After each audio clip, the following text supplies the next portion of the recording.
Hello दोस्तों, मैं खालिद एक बार फिर से आपके लिए एक नया वीडियो लेकर के आया हूँ। और आज हम लोग पढ़ने जा रहे हैं टेंस।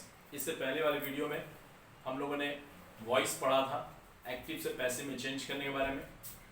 और आज हम लोग पढ़ेंगे टेंस। टेंस के बारे में ऐसी एक मशहूर कहावत है कि टेंस इज अ टेंस, कि टेंस एक टेंशन है, एक परेशानी है। But you don't worry guys, मैं आप लोगों को इतनी सिंपल वे में टेंस बताने वाला हूँ कि आप बहुत ही इजीली उसको बना लेंगे।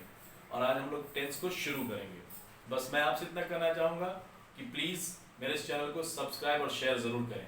और आइए हम लोग शुरू करते हैं आज हमारा टेंस। तो टेंस के बारे में हम लोग सबसे पहले जानें कि टेंस क्या है। गाइस, आप जब किसी भी ग्रामर को खोलेंगे, पढ़ेंगे, उसमें देखेंगे तो दो चीज़ें आपको एक साथ देखेंगी, लिखी हुई दिखेंगी, टाइम एंड टेंस।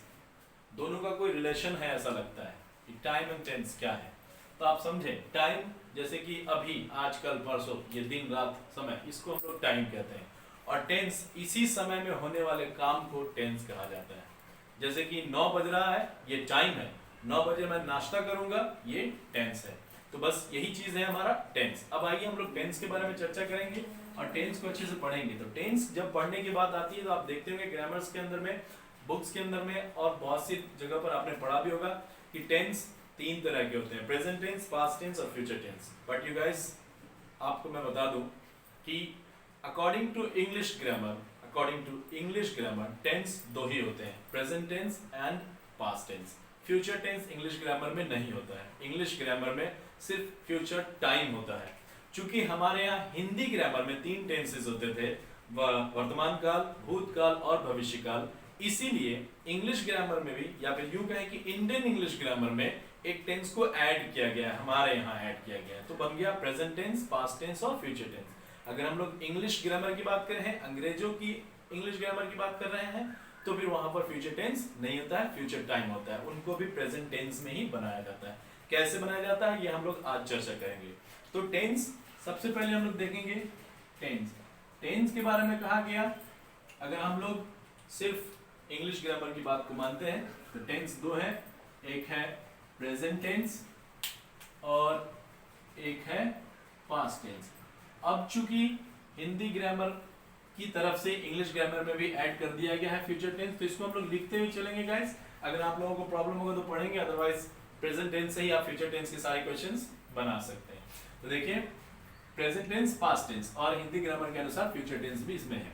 अब यहाँ एक चीज और क्या है कि तीनों टेंसेस के 4 काइंड्स होते हैं गाइस। जैसे कि प्रेजेंट टेंस के 4 काइंड्स कौन से हैं देख लीजिए। Present indefinite tense, present continuous tense, present perfect tense और present perfect continuous tense. Present indefinite tense, जिसको हम लोग सिंपल प्रेजेंट टेंस भी कहते हैं, present continuous tense, present perfect tense और प्रेजेंट परफेक्ट कंटिन्यूअस टेंस।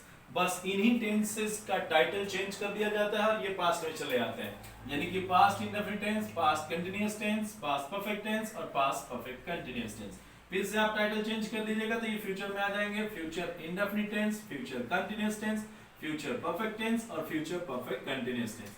तो इस तरह से हमारे सामने में टोटल आ जाते हैं गाइस 12 टेंसेस, यानी कि 12 टेंस। हम लोग चर्चा करेंगे एक एक करके सारे टेंस के ऊपर में। आज सबसे पहले जो हम लोग टेंस चर्चा करने वाले हैं वो बेसिक टेंस, हमारा सबसे पहला टेंस प्रेजेंट इंडेफिनिट टेंस। एक चीज मैं और आपको बता दूं गाइस कि हम इंग्लिश में जो कुछ भी पढ़ते हैं, जो कुछ भी हम लिखते हैं या जो कुछ भी हम बोलते हैं, वो अगर सही है, हमारा लिखना सही है, हमारा पढ़ना सही है और हमारा बोलना अगर सही है, तो उसको इन 12 में से किसी एक टेंस के अंदर आना ही होगा। वो टेंस से बाहर नहीं हो सकता, उसको किसी ना किसी टेंस के अंदर आना ही होगा। तो आइए सबसे पहले हम लोग प्रेजेंट टेंस की चर्चा करेंगे। तो टेंस किसे कहते हैं गाइस? मैंने पहले बताया आपको कि जो हमारे होने वाले काम के समय के साथ डील करता है उसको टेंस कहते हैं। और टेंस वैसे तो 2 है इंग्लिश ग्रामर में, लेकिन according to Indian English grammar 3 हो जाते हैं, प्रेजेंट, पास्ट और फ्यूचर। प्रेजेंट टेंस वो जो वर्तमान अभी के समय के साथ डील करता है, कोई काम कोई एक्शन जो अभी हो रहा है होता है उस टाइम के साथ में डील करने वाला टेंस जो है वो प्रेजेंट टेंस कहलाता है। पास्ट टेंस वैसे एक्शंस के साथ में डील करता है जो कि हो चुका था, पहले ही पास्ट में खत्म कर चुके हैं हम उसको, वो हमने कर लिया, अब हम नहीं कर रहे उसको, उसके बारे में हम बताते हैं कि ऐसा हमने किया था, उसको हम लोग पास्ट टेंस कहते हैं। And future tense is just an imagination and nothing else, वो सिर्फ एक कल्पना है, हम लोग ये कल्पना करते हैं कि ऐसा कुछ होगा, ऐसा कुछ करेंगे, ओके, वो हो जाता है फ्यूचर। तो प्रेजेंट, पास्ट और फ्यूचर आप समझ गए अगर, तो हम लोग आगे बढ़ते हैं और सबसे पहला जो हमारा टेंस है प्रेजेंट इंडेफिनिट टेंस, इस पर हम लोग चर्चा करेंगे। Okay guys, I am going to rub it, और मैं आपको अब बताऊं कि सबसे पहला जो हमारा टेंस है, जो सबसे पहला हमारा टेंस है वो है present indefinite tense. Okay guys, present indefinite tense कहा गया कि प्रेजेंट इंडेफिनिट टेंस हम किसे कहेंगे, तो समझिएगा छोटा सा डेफिनेशन इसका, the tense which deals with the habit and nature of the subject, जो टेंस हमारे सब्जेक्ट के आदत या स्वभाव को बताता है, हैबिट और नेचर को बताता है, उसको हम लोग प्रेजेंट इंडेफिनिट टेंस कहते हैं। In other words you can also define, आप इसको ऐसे भी डिफाइन कर सकते हैं कि the tense which deals with the action that is indefinitely happening, एक ऐसा एक्शन, एक ऐसा काम जो अनिश्चित रूप से कहने का मतलब कि बार बार उसको होने का कोई ठिकाना नहीं, बार बार होता है, उसको हम लोग कहते हैं प्रेजेंट इंडेफिनिट टेंस। तो आप समझेंगे डेफिनेशन कि जो टेंस हमारे सब्जेक्ट के आदत या स्वभाव को बताता है उसको हम लोग प्रेजेंट इंडेफिनिट टेंस कहते हैं, या फिर जो टेंस ये बताता है कि कोई काम अभी वर्तमान में बार बार अनिश्चित रूप से इनडेफिनिटली बार बार होता है, उसको हम लोग प्रेजेंट इंडेफिनिट टेंस कहते हैं। ओके, अब यहाँ सवाल आता है कि हम प्रेजेंट इंडेफिनिट टेंस को पहचानेंगे कैसे। देखिए गाइस, आप देखेंगे बुक्स के अंदर में, ग्रामर के अंदर में, तो आपको मिलेगी इंडिकेटर्स, यानी कि पहचान। पहचान का मतलब ये होता है कि हम ये कैसे पहचाने कि ये जो सेंटेंस लिखा है ये किस टेंस में है। तो कहा जाता है कि अगर किसी हिंदी सेंटेंस के लास्ट में ता हूं, ती हूं, ता है, ती है, ते हो, ते हैं, ईडीसी लगा रहा है, तो ये प्रेजेंट इंडेफिनिट टेंस है। बिल्कुल सही बात है गाइस, अगर किसी हिंदी सेंटेंस के लास्ट में इनमें से कोई भी है तो प्रेजेंट इंडेफिनिट टेंस ही है। लेकिन सिर्फ इतना ही नहीं, इसके अलावा भी है। अगर किसी सेंटेंस के लास्ट में सिर्फ हूं रहे, है रहे, हैं रहे, हो रहे, तब भी ये प्रेजेंट इंडेफिनिट टेंस होगा। सिर्फ है, हूं, हो रहे, तब भी वो प्रेजेंट इंडेफिनिट टेंस होगा। और एक चीज शायद आपको सरप्राइज करे, एक और चीज जान लीजिए, अगर किसी सेंटेंस के अंत में गा, गे, गी है तो भी उसके फ्यूचर टेंस में होने की गुंजाइश है। बिल्कुल सही आपका कंफ्यूजन और आपका सवाल बिल्कुल सही कि गागेगी फ्यूचर टेंस में कैसे आ गया, प्रेजेंट टेंस में कैसे आ गया। गागेगी तो फ्यूचर टेंस में आता है, फिर ये प्रेजेंट टेंस में, वो भी प्रेजेंट इंडेफिनिट टेंस में। हम लोग इस पर चर्चा करेंगे गाइस, मैं ये जरूर बताऊंगा आपको कि ये गागेगी हम लोग प्रेजेंट इंडेफिनिट टेंस में कैसे यूज करने वाले हैं। ठीक है, आइए अगली तरफ चलते हैं, हम लोग अगला चीज देखते हैं। ये तो हो गया गाइस कि अगर कोई सेंटेंस हिंदी में लिखा है तो हम उसको कैसे जानेंगे कि वो किस टेंस में है, और फिर ट्रांसलेट करेंगे। लेकिन अगर ऐसा हो, जैसे कि हम लोग बहुत सी किताबें पढ़ते हैं, न्यूज़पेपर्स पढ़ते हैं, मैगजीन्स पढ़ते हैं, कोई भी चीज जो हम लोग रीड करते हैं उसमें अगर वो इंग्लिश में लिखा हुआ तो हम कैसे उसको ट्रांसलेट करें, यानी कि हम कैसे जाने कि सेंटेंस किस टेंस में है। तो उसके लिए हमें पता होना चाहिए कि टेंस का इंडिकेटर क्या है। तो इंडिकेटर देखिएगा गाइस, अगर कोई इंग्लिश सेंटेंस ऐसा हो, इंग्लिश सेंटेंस जो इंग्लिश में लिखा है, इंग्लिश सेंटेंस ऐसा हो कि उसके अंदर सिर्फ वर्ब वन हो, सिर्फ वर्ब वन, कोई हेल्पिंग वर्ब नहीं, without any helping verb, there is verb one only, तो वो प्रेजेंट इंडेफिनिट टेंस होगा। विदाउट एनी हेल्पिंग वर्ब, अगर सिर्फ वर्ब फाइव यूज किया जाता है, वैसे भी वर्ब फाइव के साथ कोई हेल्पिंग वर्ब नहीं लगता, अगर वर्ब फाइव यूज किया गया किसी सेंटेंस में, that is present indefinite tense. अगर डू के साथ में वर्ब वन यूज किया गया है, डू के साथ में वर्ब वन यूज किया गया है तो सेंटेंस होगा प्रेजेंट इंडेफिनिट टेंस। याद रहे, डू के साथ में वर्ब वन यूज किया गया है तो सेंटेंस होगा प्रेजेंट इंडेफिनिट टेंस। अगर डज के साथ में वर्ब वन यूज किया गया है, डज के साथ में वर्ब वन यूज किया गया है, तब भी सेंटेंस कौन सा टेंस होगा, प्रेजेंट इंडेफिनिट टेंस। वैसे भी डू डज के साथ में वर्ब वन ही लगता है, जो हमारा सेंटेंस होगा उसमें वर्ब फाइव खत्म हो जाएगा, जैसे डू और डज लगे। तो ये हो गया गाइस हमारे लिए इंडिकेटर कि अगर सेंटेंस इंग्लिश में लिखा है तो हम कैसे, how are we gonna find out that it is a present, which tense of this, ठीक है, कि कौन सा टेंस है, how we are gonna find out. तो यहाँ आप देखेंगे कि अगर सिर्फ वर्ब वन लगा होगा present indefinite tense, verb five लगा होगा present indefinite tense, do plus verb one होगा present indefinite tense, does plus verb one होगा प्रेजेंट इंडेफिनिट टेंस। ठीक है, अब इसको हम लोग बनाएंगे। तो सबसे पहले हम लोग बनाएंगे रूल नंबर 1।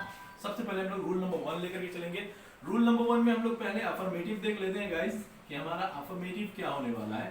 तो अफर्मेटिव के लिए रूल है सबसे पहले सब्जेक्ट प्लस वर्ब 1 और वर्ब 5 प्लस ऑब्जेक्ट। सब्जेक्ट लेना है, उसके बाद वर्ब 1 लेना है, फिर वर्ब 5 या फिर वर्ब 5 लेना है, उसके बाद ऑब्जेक्ट लेना है। अब ये कैसे पता चलेगा कि वर्ब 1 और वर्ब 5 ये क्या चीज है? आप यहाँ इस चार्ट को देखेंगे कि वर्ब 1 और वर्ब 5 क्या चीज है। हमेशा याद रखेंगे गाइस, जब वर्ब अपने ओरिजिनल फॉर्म में होगा, जैसे कि play, go, eat, sing, dance, help, it, जब वर्ब अपनी असली फॉर्म में, ओरिजिनल फॉर्म में होगा तब वो वर्ब 1 होगा। ये वर्ब का प्लूरल फॉर्म होता है। जब वर्ब के साथ में एस लग जाए, जैसे play, goes, Yeats, sings, dances, helps, etc, जब वर्ब के साथ में s लग जाए, s या es कहते हैं, तो e के साथ में भी हमने s जोड़ना ही जोड़ना है। इसलिए मैं सिर्फ s कह रहा हूं कि अगर वर्ब के साथ में s लग जाता है तब वो बन जाता है वर्ब का 5वां फॉर्म, यानी कि वर्ब 5, और वो वर्ब का सिंगुलर फॉर्म होता है। अब यहाँ क्वेश्चन आएगा गाइस कि हम वर्ब 1 कहाँ यूज करेंगे और वर्ब 5 कहाँ यूज करेंगे। तो उसके लिए हम ये चार्ट देखेंगे। देखिएगा, यहाँ रहा हमारा अगला चार्ट कि वर्ब 1 कहाँ यूज होने वाला है और वर्ब 5 कहाँ यूज होने वाला है। देखिएगा, अगर हमारा सब्जेक्ट आई हो या वी हो या यू हो या दे हो या कोई प्लूरल सब्जेक्ट हो, कोई प्लूरल सब्जेक्ट यानी कि एक से अधिक हो, तब वहां पर हम लोग वर्ब 1 का यूज करते हैं। अगर आई, वी, यू, दे या कोई प्लूरल सब्जेक्ट हो तब। और अगर हमारा सब्जेक्ट है शी, ही, इट, कोई नाम या कोई सिंगुलर सब्जेक्ट यानी कि जो एक ही होता है, अगर कोई सिंगुलर सब्जेक्ट हो तब वहां पर हम लोग यूज करते हैं वर्ब 5। क्लियर है गाइस? यहां से आप देख लेंगे वर्ब 1 और वर्ब 5 कहां लगने वाला। चलिए हम लोग एग्जांपल बना करके देखते हैं। जैसे कि मान लीजिए मैं अंग्रेजी पढ़ाता हूं, वह अंग्रेजी पढ़ता है। दो क्वेश्चन हमारे सामने में है गाइस, और देखिए इसको समझना कैसे बनाना है इसको। सबसे पहले तो हम लोग हिंदी के अकॉर्डिंग टू अगर देखें तो देखिए यहाँ लास्ट में क्या लगा हमारे सेंटेंस के, ता हूं, ता है, यानी कि प्रेजेंट इंडेफिनिट टेंस हो गया। बनाने के लिए सबसे पहले हमें चाहिए सब्जेक्ट। सब्जेक्ट वो होता है जो काम करता है। मैं अंग्रेजी पढ़ाता हूँ, पढ़ाने का काम कौन करता है? मैं। सब्जेक्ट हो गया आई। वर्ब 1 या वर्ब 5, आई के साथ क्या लगना है गाइस? आई के साथ लगना है हमने वर्ब 1, और वर्ब 1 का मतलब है ओरिजिनल फॉर्म, उसमें कुछ नहीं लगा होगा। पढ़ाना का होता है टीच, और टीच को टीच ही रखेंगे क्योंकि वर्ब 1 रखना है। और ऑब्जेक्ट में क्या पढ़ाता हूँ? अंग्रेजी यानी कि इंग्लिश, तो आई टीच इंग्लिश। ठीक है, बन गया क्वेश्चन। अब यहाँ देखिए, वह अंग्रेजी पढ़ता है, वह अंग्रेजी पढ़ता है, तो वह यानी कि ही, जो काम करे वो सब्जेक्ट, पढ़ने का काम कौन करता है? वह, तो वह यानी कि ही हो गया हमारा सब्जेक्ट, प्लस वर्ब 1 या वर्ब 5। देखिए ही के साथ वर्ब 5, और वर्ब 5 का मतलब है उसमें क्या लगना चाहिए? एस लगना चाहिए। तो यहाँ पर हम लोग, हमारा वर्ब क्या है? पढ़ना। यहाँ था हमारा वर्ब पढ़ाना, और यहाँ है पढ़ना। पढ़ना का होता है रीड या लर्न, और इसको चाहिए वर्ब 5, यानी कि इसमें हम लोगों को जोड़ना होगा एस। तो ही लर्न्स, और ऑब्जेक्ट क्या जो पढ़ता है? इंग्लिश पढ़ता है, अंग्रेजी, यानी कि he learns English, he reads English भी हम यहाँ पर लिख सकते थे, क्योंकि पढ़ता है तो पढ़ने के लिए बेहतर होता है इंग्लिश रीड ही लिखना। लेकिन चूंकि इंग्लिश जो है पढ़ने की चीज, जो वो सीखने की लैंग्वेज है, ये सीखा जाता है, इसलिए यहाँ पर ज्यादा बेहतर होता है रीड की जगह पर लर्न का यूज करना। तो he learns English। अगर हम लोग इसको नेगेटिव में ले जाते हैं तो देखिएगा, इसी रूल नंबर 1 को नेगेटिव में ले जाने से क्या होगा? सब्जेक्ट प्लस डू और डज प्लस नॉट। नेगेटिव का मतलब है कि नॉट तो देना ही होगा, प्लस वर्ब 1 प्लस ऑब्जेक्ट। बिल्कुल सही आप सोच रहे हैं। जैसे ही डू डज लगेगा, ये जो हमारा वर्ब 5 है ये खत्म हो जाएगा, सिर्फ वर्ब 1 लगेगा होगा। हम लोग इंडिकेटर में भी लिख चुके हैं। देखिए, डू के साथ में वर्ब 1 और डज के साथ में भी वर्ब 1। अब क्वेश्चन आपका होगा कि डू कहाँ यूज करना है हमने, डज कहाँ यूज करना है। तो ध्यान रखिएगा, जहां जहां वर्ब 1 लगता है वहां डू लगेगा, और जहां जहां वर्ब 5 लगता है वहां डज लगेगा। यानी कि मालती यहां नहीं आती है। तो सबसे पहले हमारा क्या चाहिए? हमें सब्जेक्ट चाहिए। सब्जेक्ट वो जो काम करे, काम क्या होता है, आने का काम नहीं होता है। तो आना हमारा काम हो गया, और उसको कौन नहीं करता, सब्जेक्ट मालती, सब्जेक्ट हो गए मालती,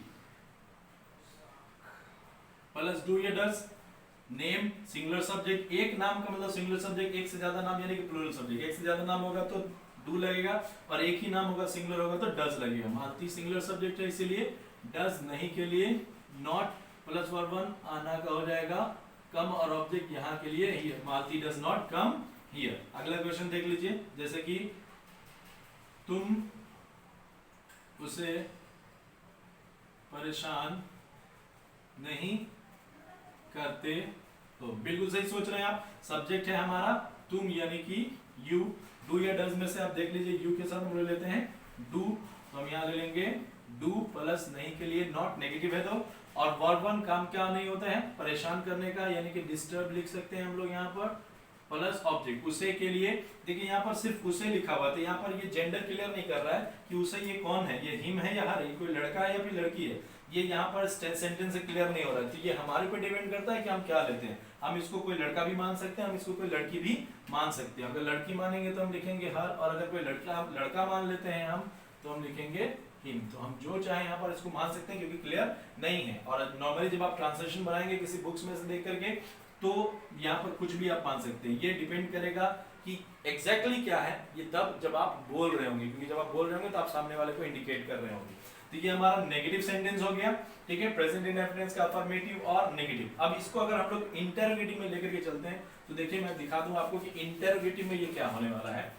यही सेंटेंस जब हम लोग इंटरोगेटिव बनाएंगे गाइस, इंटरोगेटिव आप समझते ही हैं क्या कहते हैं, जिससे हम लोग कोई क्वेश्चन पूछते हैं, जब क्वेश्चन राइज करना हो तब वो हो जाता है इंटरोगेटिव, प्रश्नवाची जिसे हम कहते हैं।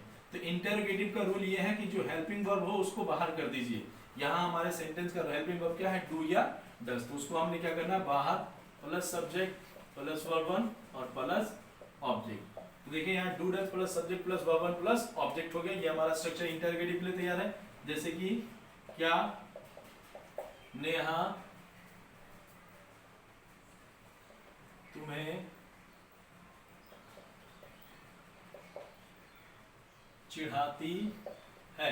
क्वेश्चन है क्या नेहा तुम्हें चिढ़ाती है। अब इसको हम लोगों ने ट्रांसलेट करना है इंग्लिश में। तो सबसे पहले क्या तुम्हें नेहा चिढ़ाती है, इंग्लिश में सेंटेंस लिखा हुआ है, हिंदी में लिखा हुआ है, इसको इंग्लिश करना है। ती है मतलब present indefinite tense, okay.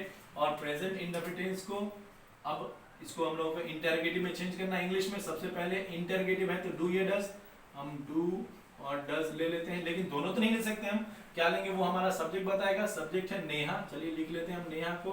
Neha यहाँ पर एक नेम है, एक सिंगुलर नेम, और सिंगुलर नेम हो तो डज लेते हैं, यानी कि यहाँ पर डू का कोई काम नहीं है। तो does Neha plus verb one, verb one क्या है चिढ़ाना यानी कि मॉक, ओके। और ऑब्जेक्ट क्या है तुम्हें यानी कि you, does Neha mock you. Mock एक इंट्रांजिटिव वर्ब है, और इंट्रांजिटिव का वर्ब का मतलब ये होता है एक ऐसा वर्ब जिसके बाद ऑब्जेक्ट रखने से पहले किसी न किसी प्रीपोजिशन की हेल्प लेनी होती है। तो मॉक एट का ही यूज किया जाता है जब भी कोई ऑब्जेक्ट आगे लास्ट में हमें रखना हो। तो does Neha mock at you. तो देखिए यहाँ पर हमारा कितना सिंपली सेंटेंस तैयार हो गया, does Neha mock at you. अब सोच करके अब आप देखिए कि अगर कोई सेंटेंस डायरेक्टली आपको इंग्लिश में लिखा हुआ मिलता है, जैसे कि क्वेश्चन यहाँ पर मैं लिख दूं कि I do not believe you, I do not believe you. अब ये सेंटेंस इंग्लिश में लिखा हुआ है, यहाँ एक कंफ्यूजन है कि ये सेंटेंस किस टेंस में और इसका मीनिंग क्या होने वाला है। तो जरा गौर से समझिए कि यहाँ क्या लगा है डू, देखिएगा गाइस स्ट्रक्चर से मिला लीजिए, डू प्लस वर्ब वन यानी कि प्रेजेंट इंडेफिनिट टेंस। और प्रेजेंट इंडेफिनिट टेंस का मतलब है जिसके हिंदी में ता होती होते हो, यानी कि मैं हूँ नहीं विश्वास करता तुम्हारा, मैं हूँ नहीं विश्वास करता तुम्हारा, यानी कि मैं तुम्हारा विश्वास नहीं करता हूँ, मुझे तुम पर भरोसा नहीं है। देखिए सेंटेंस कितनी आसानी से आप हिंदी से इंग्लिश में और इंग्लिश से हिंदी में ट्रांसलेट कर सकते हैं। ये बड़ा सिंपल वे था, ठीक है। तो ये था हमारा rule number one present indefinite tense का, जिसमें सबसे बेसिक रूल जो हर जगह हम लोग पढ़ते हुए आए, अभी तक आप सुनते हुए सीखते हुए आए होंगे, पढ़ते हुए आए होंगे, कितनी आसानी से इसको हम लोगों ने बना लिया। अब मैं आपको इसका रूल 2 में लेकर के चलता हूँ। मैं ज्यादा वेट नहीं कराऊंगा आपको इस चीज के लिए, जो कि मैंने आपको बताया था कि प्रेजेंट टेंस में भी गा गे गी आ सकता है। हो सकता है इसको लेकर के आपके दिमाग में कोई कंफ्यूजन हो, यार ये क्या चीज है, कैसे गा गे गी आ रहा है प्रेजेंट टेंस में। तो आइए मैं आपको बताता हूँ। इसको हम लोग कहेंगे रूल नंबर 2। और रूल नंबर 2 का मतलब है कि जब फ्यूचर के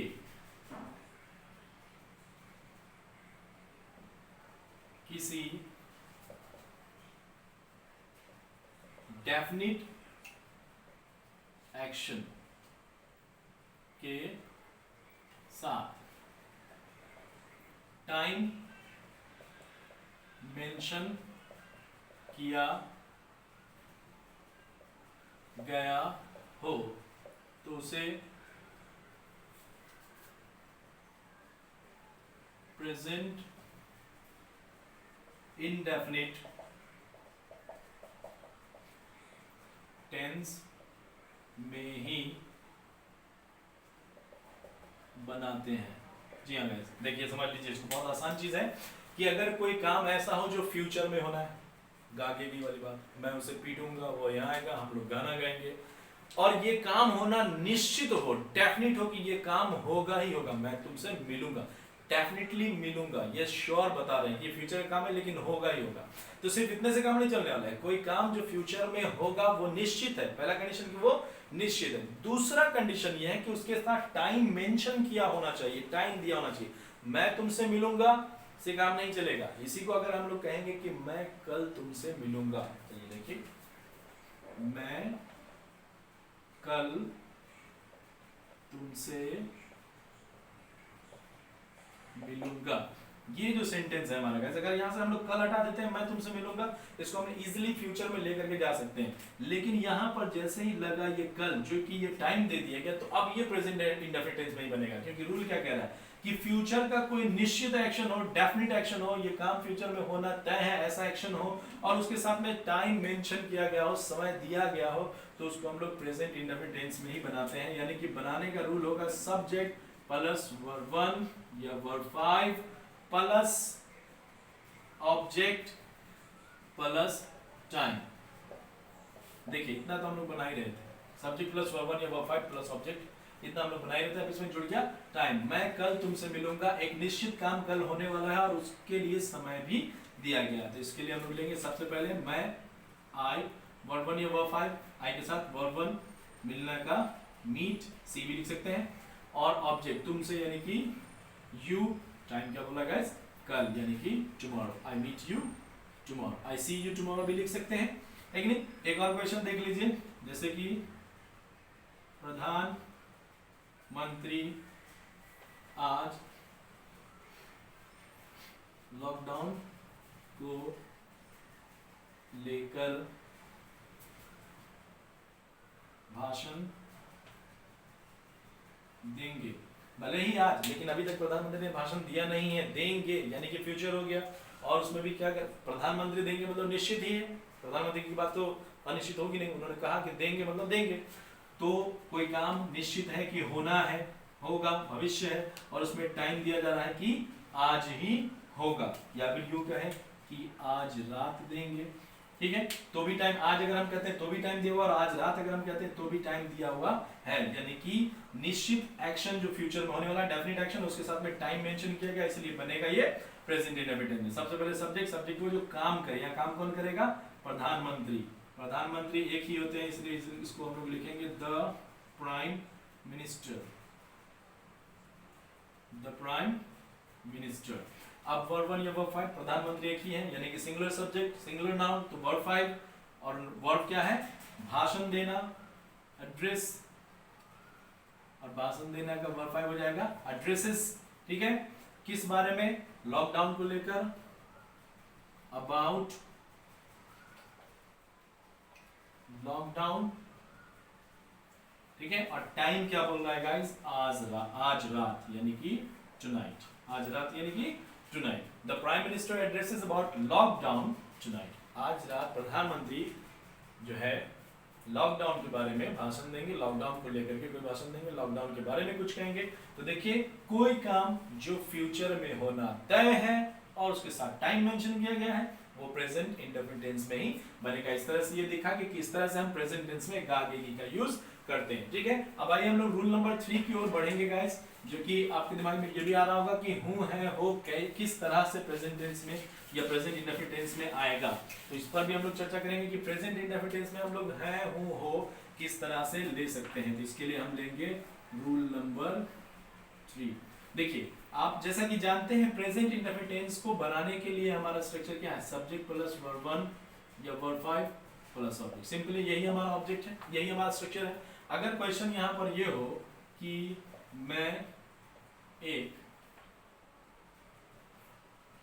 शिक्षक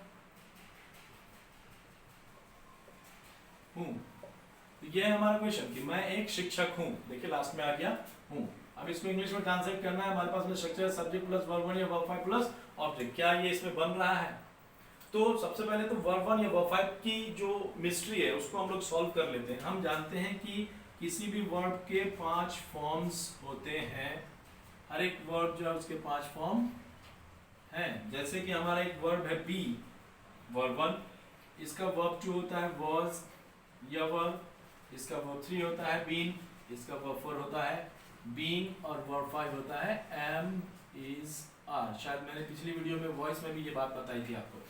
तो देखिए सेंटेंस का सब्जेक्ट प्लस वर्ब 1 या वर्ब 5 प्लस ऑब्जेक्ट। मैं सब्जेक्ट है, मैं यानी कि आई, वर्ब 1 या वर्ब 5 क्या लगता है, आई के साथ तो वर्ब 1 लगता है, बी यहाँ पर हम ले नहीं सकते क्योंकि बी के साथ डायरेक्ट कोई ऑब्जेक्ट आएगा नहीं। लेकिन एम इज आर में से क्या कोई हम ले सकते हैं इसके साथ में? बिल्कुल ले सकते हैं। आई के साथ में हम एम ले सकते हैं, प्लस ऑब्जेक्ट एक शिक्षक यानी कि अ टीचर। देखिए वर्ब की बात है यहाँ पर, मैं प्रोनाउन है, एक आर्टिकल है, शिक्षक नाउन है, तो वर्ब बचा क्या? सिर्फ हूं ही बचा वर्ब, और हूं से मतलब होता है होना, और होना जो है वो हमारे वर्ब बी की हिंदी है। बी का मतलब होता है होना या बनना। तो यहाँ वर्ब 1 या वर्ब 5 में से कोई एक लेना था। एम इज आर में से यहाँ पर एम आ गया। अब आप ये सोचिए कि वर्ब 5 इसमें आया या फिर नहीं आया। जैसे ही वर्ब 5 यहाँ पर आ गया, या तो वर्ब 1 आया या फिर वर्ब 5 आया। तो जैसे ही वर्ब 1 यहाँ पर आ गया, इट मींस क्या हो गया? Sentence present indefinite tense. Clear है? तो है हूं हो अगर हो तब भी हम प्रेजेंट इंडेफिनिट टेंस ही उसको कहते हैं। लेकिन इसी है हूं हो के साथ में अगर हो जाए रहा हूं, रहे हैं, तब वो प्रेजेंट इंडेफिनिट टेंस नहीं होगा। चुका है, चुका हूं, चुके हैं, तब वो प्रेजेंट इंडेफिनिट टेंस नहीं होगा। हर टेंस का अपना अलग अलग कंडीशन है। अभी हम लोग प्रेजेंट इंडेफिनिट टेंस पर चर्चा कर रहे हैं। एक और एग्जांपल देखिएगा गाइस, इसमें मैं आपको दिखा दूं। अगर क्वेश्चन हो कि नैना के पास एक गाय है। देखिए नैना के पास एक गाय है। अब यहाँ पर ताहू त्यू नहीं है, गागेगी नहीं है, लेकिन है हूं हो में से है यहाँ पर है। तो क्या ये प्रेजेंट इंडेफिनिट टेंस होगा? चलिए बनाकर देखते हैं। सबसे पहले सब्जेक्ट, सब्जेक्ट वो जो काम करे, नैना के पास एक गाय है, गाय होने का काम किसने कर रहा है? कौन कर रहा है? नैना कर, यानी कि नैना है सब्जेक्ट। तो सबसे पहले हम लोग सब्जेक्ट लिख लेते हैं नैना। अब वर्ब 1 या फिर वर्ब 5, वैसे भी रूल है कि नाम सिंगुलर हो तो वर्ब 5 लगता है, लेकिन वर्ब 5 किसका? वर्ब यहाँ पर है क्या? नैना नाउन है, के को छोड़ दीजिए, प्रीपोजिशन है। पास पता नहीं, समझ में नहीं आ रहा है कि क्या है। एक आर्टिकल है, गाय नाउन है। पास तो ऐसे कुछ समझ में नहीं आ रहा, लेकिन इसी पास को अगर हम लोग साथ है के साथ अगर मिला देते हैं तो पास है ये एक वर्ब बन जाता है। पास है यानी कि पास होना, पास होना है कि नहीं गाइस? ये वर्ब बन रहा है कि नहीं? ऐसे सिर्फ पास को अगर हम लोग देखते हैं तो ये कंफ्यूजन है कि ये कौन सा वर्ब हो सकता है, यार ये कोई वर्ब है या भी नहीं। लेकिन जैसे ये है के साथ मिला, पास है, ये क्या वर्ब बन गया? यानी कि पास होना। तो ये एक वर्ब बन गया। अब पास होने की इंग्लिश क्या होती है? आपको अच्छे तरह से याद होगा, बचपन से आप पढ़ते आ रहे होंगे कि have verb 1, had verb 2, had he verb 3, having verb 4 और हैज वर्ब 5। देखिए यहाँ पर हैज है हमारा वर्ब 5। तो पास होना की इंग्लिश क्या होती है? हैव। हैव मतलब पास होना, पास होना की इंग्लिश है हैव। और हैव वर्ब 1 है, इसी का वर्ब 5 है हैज। रूल में क्या है? या तो वर्ब 1 लेना है या फिर वर्ब 5 लेना है। तो नैना एक सिंगुलर सब्जेक्ट है, सिंगुलर सब्जेक्ट यानी कि वर्ब 5। और हम यहाँ देखेंगे कि पास होना की इंग्लिश क्या है, हैव वर्ब 1। और हैव का यानी कि पास होना का वर्ब 5 क्या होता है, हैज होता है। यानी कि हम नैना के साथ में यहाँ पर इजीली हैज का यूज कर सकते हैं। और अब ऑब्जेक्ट बचा क्या, एक गाय, नैना हैज अ काउ। चलो देखिए आसानी से बना या नहीं बना।